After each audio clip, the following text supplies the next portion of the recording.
Bosh, welcome back to the channel, people. Welcome back to Barno. Hope you're doing really well. Another football video coming your way. As you can see, bit of an early one this morning. It's currently about 7:15 in the morning. We're off to the team that I've been covering a little bit of their season so far and quite enjoying the situation that they're currently in. Well, not enjoying, but the situation they're in is very, very interesting to a lot of fans at the minute.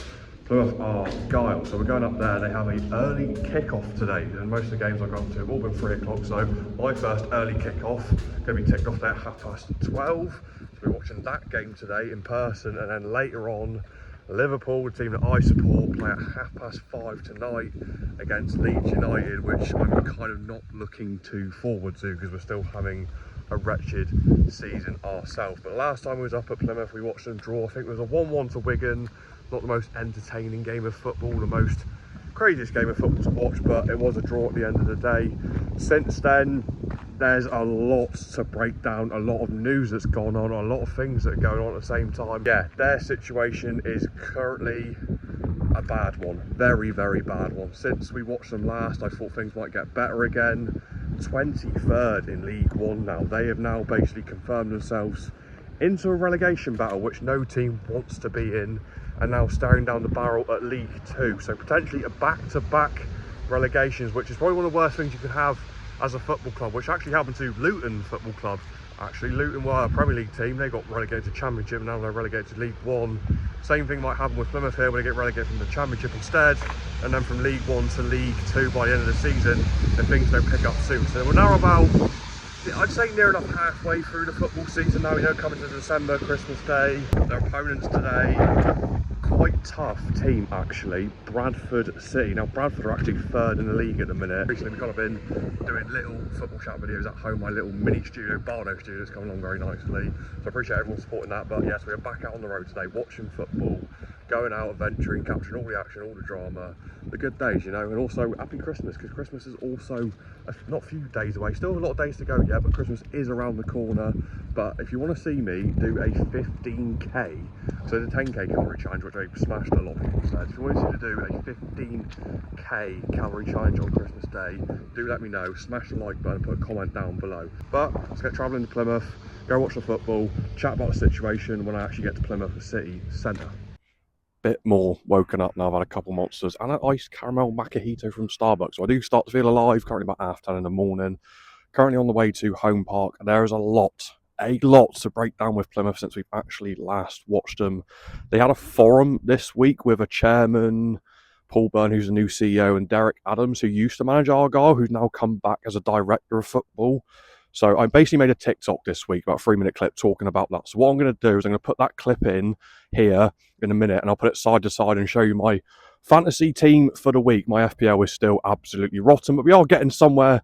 I did have to wild card. I gave in and did wild card in the end because my points were going nowhere. But I'll show you that clip with my FPL now. Have a look at this. Plymouth fans definitely know who this guy is. If you don't know who this is Simon Hallett, who is the Plymouth Argyle chairman at this current moment. Now tonight, Plymouth Argyle have hosted a fans forum. So fans have gone down tonight at stadium and have asked questions to Simon Hallett, Derek Adams, who is also an ex-Argyle manager, now the director of football. He's come back to the club. Paul Byrne, who's the new CEO of football at Plymouth Argyle. 2 hours of fans asking questions about everything to do with the club. Cleverly, recruitment, injuries, current league position, what's going wrong, what's going to change, is Hallett going to leave? Everything was asked. Some questions a little bit more better response from the fans, kind of agreeing, because the situation is there's a lot of angry Plymouth fans at the minute. I got to Plymouth Argyle myself. I'm from Cornwall, so I've covered a little bit of their season on my YouTube. I'm going up again on Saturday to watch them play the Bradford early kickoff. But from what I've seen as a personal football fan myself, Tom Cleverley needs to leave that club. The fact of now Hallett has said they haven't got the money basically to get rid of Cleverley is very concerning, and they're going to back him in the January transfer window as well, when the guy has clueless tactics on the pitch. The performance and product is absolutely abysmal as well. I know a load of Plymouth fans, like Plymouth Argyle sell out Home Park almost every week. That's 17,000 people paying a decent amount of money to watch them home, and the away following as well. Their away support is absolutely fantastic. Few hundred thousands go away just to watch Plymouth play on the pitch and get that product back. It's actually really disappointing, considering they're now actually 23rd. They lost to Devon Derby. They've lost 5 home games by the end of November. it's such a concerning time because they were relegated from the Championship last season and now facing back-to-back relegations. And with this guy running the ship, it's a completely concerning time because if they go League Two at the end of this season, get relegated again, the rebuild might take months, it might take years. Plymouth might go into administration. It's a completely worrying time. I mean, a lot of fans are basically just saying, "Hall it out, ball out." That's the main cause at the minute. And realistically, this guy tonight emotionally checked out of that. He couldn't even answer the questions that were being asked to him, or he's avoided a proper answer. I just think for Plymouth, I really hope that maybe this guy does get out of the club because it just seems to be such a rotten place at the minute. The fans are so angry. I've been up there myself, so I just said before, I've seen so many angry Plymouth fans just going like, what has happened to this football club? It's a great football club, like realistically a fantastic fan base, and they're getting treated like this. They don't know what's going on. They've had a little bit of ugly truths uncovered tonight, and the manager is the main one that they want gone, and they're actually back in the guy. I don't know where to go from here, but if you're a Plymouth fan, let me know what you thought of this tonight. I hopefully might see you up there on Saturday at Home Park against Bradford, where hopefully you might win a game. Fingers crossed. So yes, to sum up the forum, the words I'd use is controversial, toxic atmosphere, and questionable times for Plymouth Argyle, realistically. I mean, if you kind of see the end, or if you actually watch clips of that sort of forum, you could see by the end the chairman, Simon, was getting frustrated, agitated, kind of, he's been called out, but he has also made a statement a couple days ago, kind of agreeing that there is problems at the club. He's kind of actually like taking it all on. So there's ifs, there's buts, there's goods, there's bads, but a lot of people actually really enjoyed that video. So thanks to everyone who actually tuned in on that TikTok. So score prediction, let's get into that. I've predicted every score wrong every match day I've actually done. Every score I get, I normally get wrong. So I just think weirdly, early kickoff, Bradford have had a couple draws recently. Obviously, Plymouth's form is absolutely horrendous. Plymouth 2-1. I think Argyle will win 2-1 today. It'll be a statement win and a good win in the December month, coming into almost the second half of the season. Even though there's no Laurent Talai today because he's suspended after elbowing someone last week against Northampton, I just think today there's something in the air that Plymouth are going to get this done 2-1. Now I've woken up a little bit. I know I've had caffeine, so as soon as I start recording clips, I just talk very fluent and don't have any like stutters or stops. When it's like first thing in the morning, trying to film a vlog, I'm like, what's going on sort of thing. Not stuttering all over the place, taking everything like 5, 6, 7 different takes. But this channel needs to be a bit more authentic, a bit more real, because I do stutter my words an awful lot. Basically, I have dyspraxia, so being dyspraxic means can't get my words out sometimes, or I just completely jumble them up. So that's a little personal thing if you didn't know about me. Don't want any sympathy for it though. It's just something that I've got to deal with really, so I don't mind it. So unfortunately, yes, I've had it since I was about 12, 13, got diagnosed with it, but don't stop me from filming, don't stop me from making vlogs and all that good stuff. Lineups today. Now, players to watch out for. Main one for Bradford, if he does start, is veteran EFL legend for Bradford, Andy Cook. He is a very, very good striker. I don't know how old he is. I think he's like late 30s, but guy knows how to score a goal. Don't know if he's actually going to start today for Bradford, but we will see. For Plymouth, Laurent Talai suspended, as I said, because he got elbowed someone in the face last week at Northampton Town at home. Ben Peppel, who's not the most fantastic striker, he's still learning a lot, he's a young lad, but he's injured. It's looking like Owen Orsani is going to lead the line for Plymouth today. He got signed, for, I think, for £60,000, not sure from where from. Also with Plymouth, I can't pronounce his second name, but Julio, which they nickname him Pleggy, Spanish centre-back, he's finally back. He is a good centre-back, been out for a very, very long time with a long-term knee injury. Makes it back tonight because he played some minutes against Leyton Orient in the Virtue Motors Trophy midweek, so he's back today. Also, the other injury, I'm trying to think who it was. Amamechi, attacking player. He's now back, but it looks like he might only get about 20, 30 minutes. He's still not fully fit. So Argyle have got some players back, but Bradford do have a very strong side, and if Andy Cook's playing, it's hard to keep him quiet. He's very, very good at scoring goals. So that's the lineups I'm expecting today. Obviously, Talai being out is a big miss, because considering the last few games of Plymouth, he's probably scored 80% of their actual goals. So that is a big blow. Let's get in Home Park, see how the football goes. Another match day to tick off on the books for Barno. 12:30 kick-off, a new one for me. Were Plymouth Argyle going to beat Bradford at home today?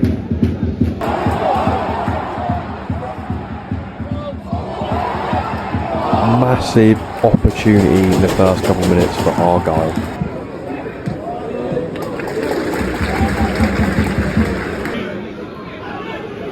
Quite a physical game as well. You see Ballymumba going in for an absolute steaming challenge right there. Also, kind of Bradford's attempts were very poor in the first half. Some very easy saves for Hazard to make. Didn't really have to do a lot. No show-stopping saves, that's for sure. First half, the quality wasn't exactly out of this world, I'll be honest with you.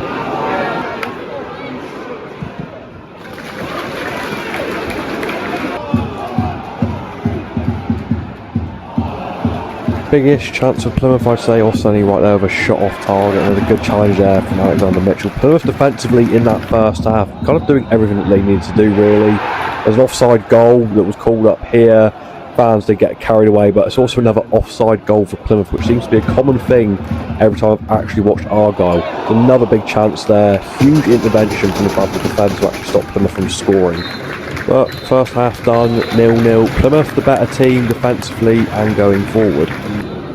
Second half begins. Who was going to break the deadlock first in this half-12 kickoff? Plymouth once again looking like the better team going forward. Another big chance early in the second half for Plymouth Argyle there. And then at this point, unfortunately, penalty given away. I mean, it's a 50-50 penalty for me. Linesman didn't negotiate with the referee, so I think that should have happened, but unfortunately for Argyle, Bradford converted the penalty. Their only big opportunity in the game, and they've gone and capitalised by scoring a penalty in about the 50th, 60th minute of the game. Credit to Bradford fans, by the way, 650-mile round trip they had to make for this game, so an awful long way. But apart from that, after going 1-0 down, Argyle actually was still going for it. A lot of chances afterwards. It kind of got to the point where they were having a lot of chances but kept wasting chance after chance after chance. Fans getting extremely frustrated because they couldn't even capitalise and just kept losing a little bit more creativity as the minutes wore onto the game. You can see here a bad challenge actually coming in from Bradford. Kind of a bit of game management, couple tactical fouls, trying to hold on to the 1-0 lead that they just had. And then Boateng also got booked for a bad challenge. As I said, it was quite a physical game from both ends, but as I said before, Plymouth just constantly getting chances at goal. Just could not capitalise in the second half. Whether it was going to happen or not, I didn't actually know. You see another one going wide for Argyle there. And also another corner. That's the closest I think they got actually in the second half, so equalising it and making it 1-1. This stage of the game, getting this in 90 minutes, the frustration of not being able to score was getting to fans quite an awful lot. They actually had a lot more shots, a lot more chances at goal, way more than Bradford did, even though Bradford had capitalised with a little penalty to make this game 1-0 so far. As you can see here, +6 added on. Were Plymouth going to get an equaliser? At this point I was not too sure because they were just looking a little bit lacklustre. That's the closest they got with a couple minutes left of the time of the 90. Coming towards the end of the game, the people around me were just extremely frustrated with what was happening. The fact they couldn't capitalise creativity at an all-time low. Again, 90 minutes of football where there's been no goals scored, and Bradford only had one little chance with the penalty, as I said before, capitalised and looked like they were actually going to win this game in the end. Then, full-time whistle, Plymouth, another loss at home. Bradford take the 3 points back after all making a 650-mile round trip. I kind of caught a little bit of action after the full-time whistle. A lot of boos, like I mean a lot of boos, because once again it's another home loss for Plymouth. They've already lost 5 home games before the end of December. There you have it, full-time result, Bradford 1, Plymouth 0. I'm finally home from Home Park, just finished watching Liverpool Leeds as well, and we've just drawn 3-3 to Leeds, so a rough day for Barno football all around. Moving back onto the Plymouth game, Plymouth could have had Bradford today. I think Bradford were there for the taking. They weren't at their best whatsoever. But when the penalty come around that was given, they did convert and get the job done with game management afterwards. Because I think when Bradford did get their goal, Plymouth never really looked like they were going to get back into it any single point. Before that, the first half, I thought Plymouth were the better side, but didn't convert. Going forward was a little bit poor again today. Not a lot of creativity. Orsini very quiet. Owendale and Ballymumba, really poor performances from me personally. Substitutions that kind of helped, but they didn't really help in the end. You know, McCabe did come on do a little bit, but they just struggled again today. You know, the penalty comes from trying to play a quick free kick, trying to get on with it, because before that, the whole 90 minutes, realistically, Plymouth were just too slow with everything, playing out from the back, goal kicks, Hazard's distribution was very poor again today. Plymouth never actually really looked like they was actually going to score, and when Bradford needed to score, they capitalised and have got the win. That's going to move them up into the first or second now in League One. Plymouth will now sit 23rd for the minute, not flat bottom yet because Port Vale are still below them, but a full performance from Plymouth. It's just another poor performance again. Once again, it's another loss. I know Bradford are a good side, they are playing well, but that there today was a chance for Plymouth to actually get some vital points, and they just really couldn't capitalise. You could tell they're missing Lawrence Alai, or Sonny playing up front, I think, struggled an awful lot. So, as for Plymouth, they got Wickham away next week. Will they beat Wickham away? I don't know. They've already lost to Wickham away this season. And once again, I don't know where things get better. I mean, it's the manager. Again, once again, tactics, clueless for me personally. I mean, a couple of you have told me that they actually do back cleverly, and I'm like, I don't understand why. The guy has clueless tactics, players out of position. Amamechi come on as well, long-term injury, been out for a while. Wide winger, not even playing wide. It looked like he was sat as a central midfielder, so I don't know anymore for Plymouth. I feel sorry for all the fans that turned up today as well. A lot less than normal. It's a 17k sellout normally. After the forum midweek, a lot of questions with that with Hallett, Derek Adams, and also Paul Byrne. 14,000 turned up today. It may be because it was a half 12 kickoff. I don't know if there's anything different. It's my first ever half 12 kickoff anyway, so I don't know. It's another loss for Plymouth.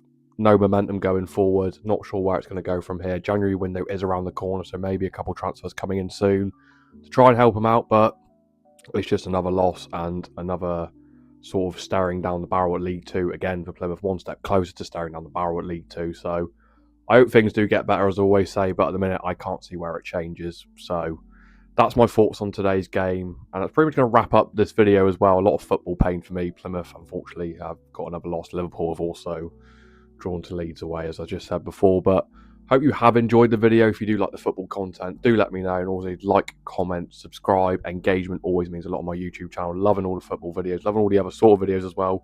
Christmas is around the corner, so I know Christmas Day I'm doing a bit of a calorie special, 15k challenge potentially.